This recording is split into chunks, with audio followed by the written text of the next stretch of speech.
นไทยได้เจ็บราพุทธารักติสารานไปไกล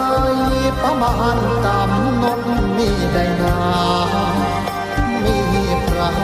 ทรงประจำองค์ทรงเครื่องบรม